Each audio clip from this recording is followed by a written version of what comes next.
Update. Am I the a-hole for posting a photo of my stepdad walking me down the aisle?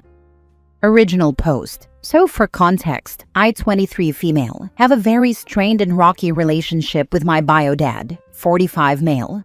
When I was young, he cheated on my mom, 45 female, and basically abandoned me and my little sister Belle, 21 female, for his new wife Amanda, 35 female. My mom remarried to my stepdad Jason, 48 male, when I was 10, 2 years after my dad left, and Jason has been more of a dad to us than my bio dad ever was. Bio dad didn't come to my wedding, so honestly I don't even know why I'm typing this, but here we are.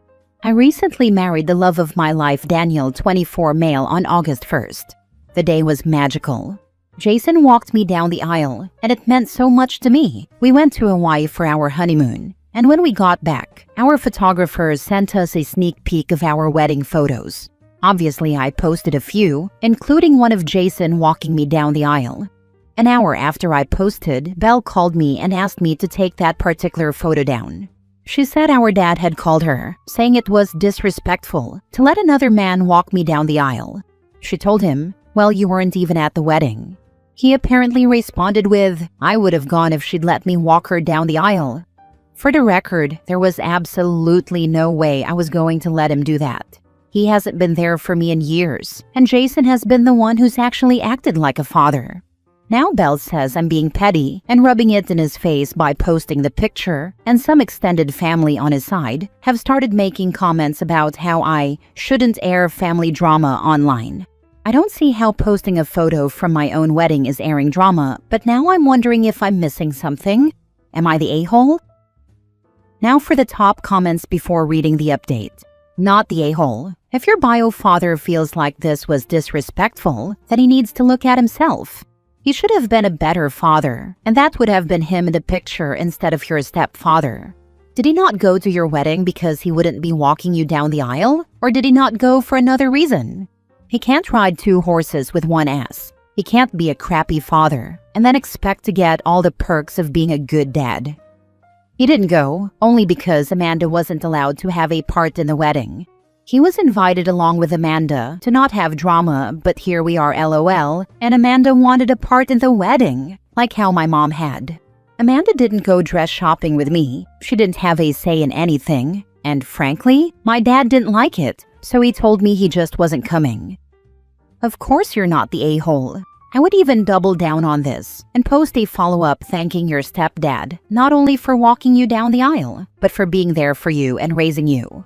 Any of your bio dad's flying monkeys who call you can be blocked. Not the a-hole, and your dad did walk you down the aisle. Just because he's not related by DNA doesn't mean he's not family. As you said, bio male was MIA. Jason stepped up and took over. That's a true parent. That I know. I do call Jason my dad, just for the sake of not confusing people. I used his name. I just feel guilty in a way, you know? Oh honey, you have nothing to feel guilty about. Your dad abandoned you when you were a child, and he clearly never repaired the relationship because he didn't even show up to your wedding. You married the love of your life, surrounded by the friends and family who support you, you know, by showing up. The only response to those trying to make you feel bad is to remind them that bio dad wasn't there throughout your childhood and didn't even bother to show up for the wedding, and then block them. Best wishes on a long and happy marriage. You've only spoken to your sister Belle about this, correct? Is there any chance that all of this is coming just from her? Is there any chance your dad never said any of this? Or at least that he never wanted any of this conveyed to you? Belle is close to Amanda. Belle has kinda always been closer to them, since I guess she has forgiven them for what happened, which I haven't. But I know Belle wouldn't make something like this up, or at least I hope. I didn't speak to my father directly since I have his number blocked. Now for the update. I honestly didn't expect all the comments and kind words on my original post, so thank you. I ended up speaking with both my dad and Belle about the whole situation. First, with Belle, I told her to stay out of it altogether. I said if she's on our dad's side so much, she can have him walk her down the aisle at her wedding. I also made it clear that I'm not going to punish her for still talking to him, but I'm also not going to pretend he's been a father to me when he frankly never was. She didn't have much to say after that. Then I called my dad.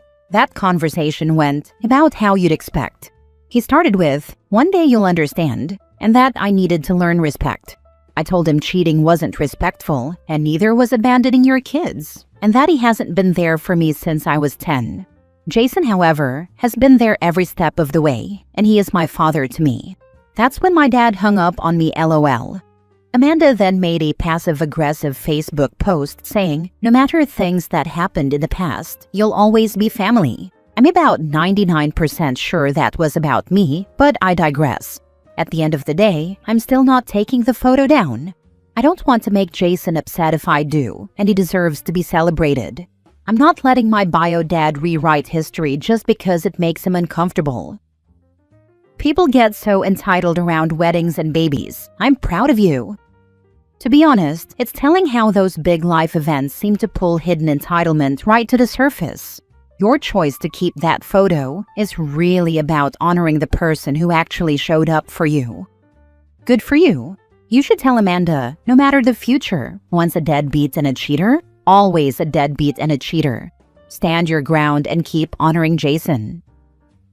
Next story. Am I the a-hole for ignoring my ex's request for a sit-down talk between him, his wife, and me? I, 31 female, have 2 kids, 11 and 9, with my ex, 33 male. We were never married and our relationship was never very good. So breaking up wasn't the worst thing that could have happened. For a while, it surprised me that he left first. I always suspected his wife, 32 female, was around before he left me. I know the 2 of them told me they were a couple less than 5 months after we broke up. And in that same conversation, they told me they were a team and that everything going forward had to include her because the kids would know her as their second mom.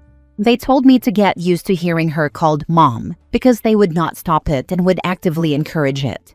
I brought them to court, and the judge added a clause about calling a step-parent or partner mom or dad. This pissed them off, but they still tried to show off what they could do as a couple for the kids that I couldn't as a single mom.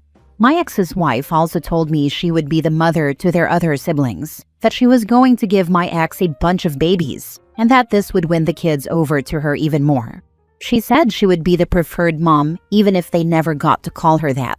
Or maybe they would, and that my kids would hate me for separating them if I got so jealous. I spent a lot of years documenting and trying to stay calm for the sake of my kids. We used a co-parenting app for communication, and they still sent messages through that about how she'd be favored and things like that. They were scolded a number of times over it. A few years ago, I put my kids in therapy because I knew they picked up on the issues between the adults.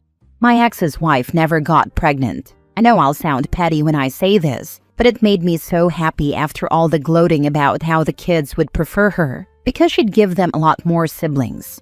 For a while, I noticed she was looking more and more depressed and desperate when no babies seemed to be born. Around July last year, my ex told me the kids would be with me for longer and that he would work out a makeup schedule later. I found out 6 weeks later that his wife had tried to take her own life and was in the hospital, and that it was triggered by the news she could not have biological children. She and my ex also told people it was made worse by my son not drawing her in a picture of his family that same day at summer camp. I filed with the courts for a temporary change in the custody agreement, and it was granted. She had to complete certain steps before the kids could go back into the house with her. My ex and she were unhappy, but since they used my kids as an excuse, I did not want to take any chances with them. She completed all the steps, and custody was returned to 50-50 in February of this year. Back in June, my ex suggested the 3 of us sit down and talk some things through. I told him anything that needed to be said could be done via the app. He said face-to-face was better, and that they wanted to improve the relationships so that she could be an equal parent and family member to the kids. Both of them started info-dumping about her inability to have biological kids and how it hurts her to know the kids don't see her as family.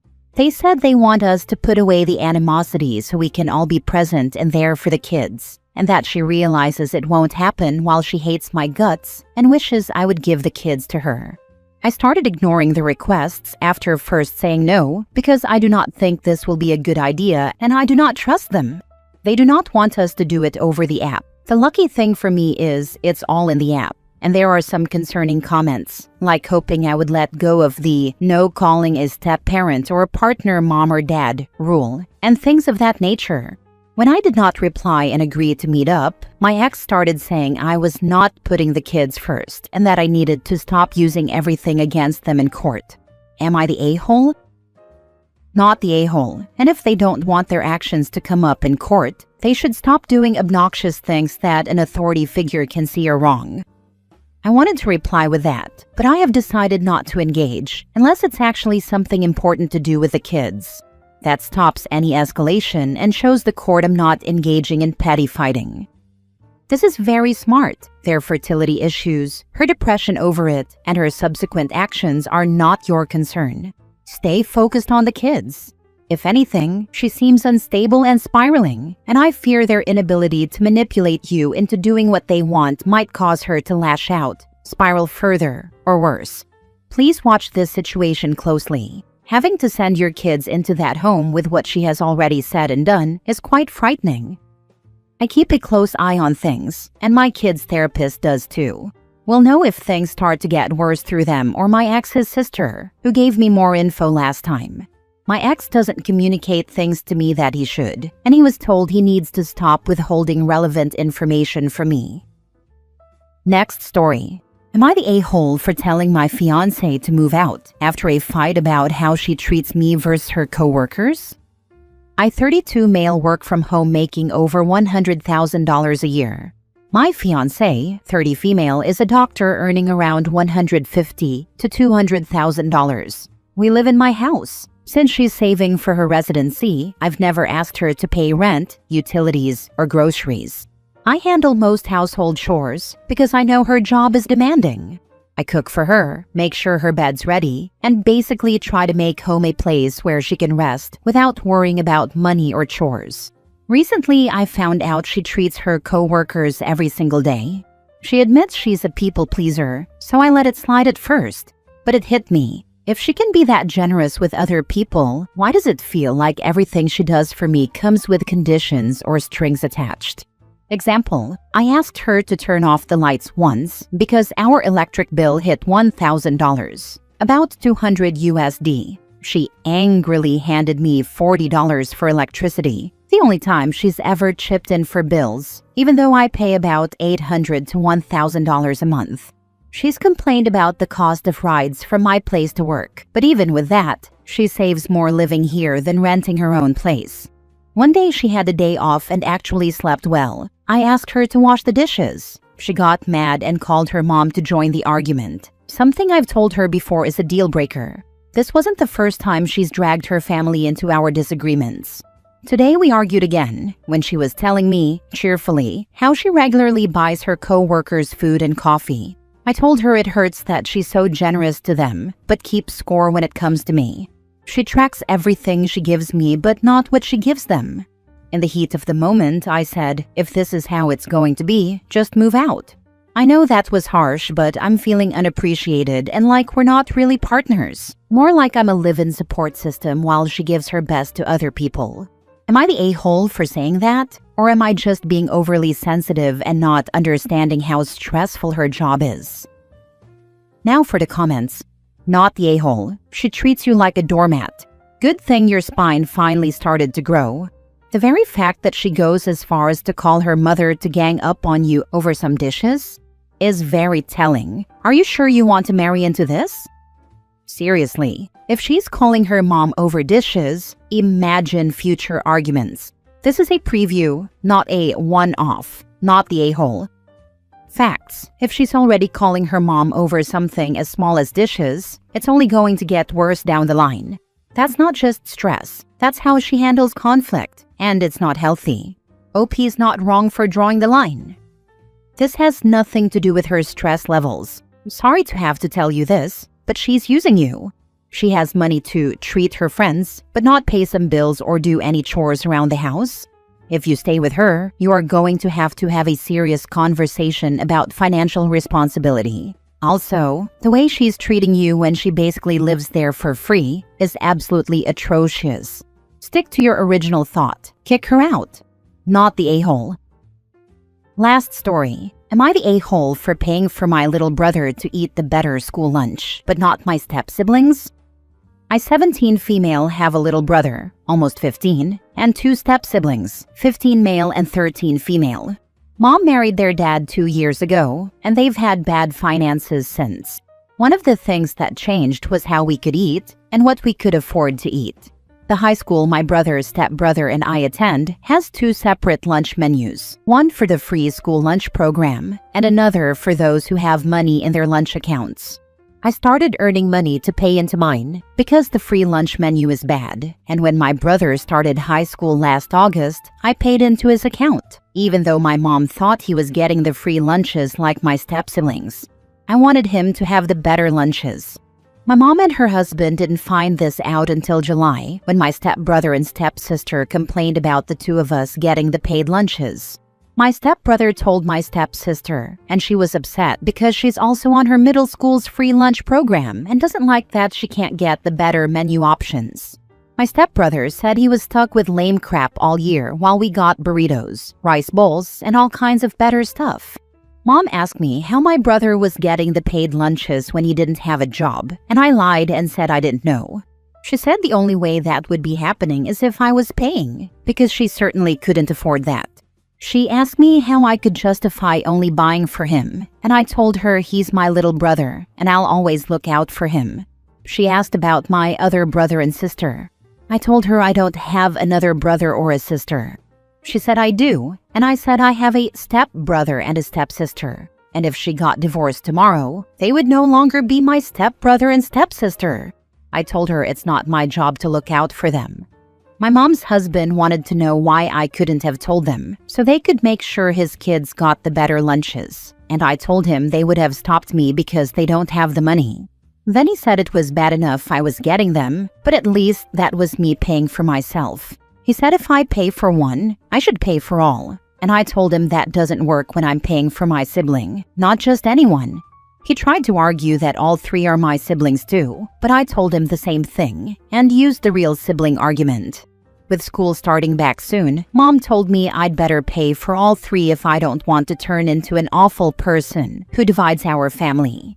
She said, or I could stop paying for them all and just accept the free lunches. Am I the a-hole? Not the a-hole, and you are a great big sister.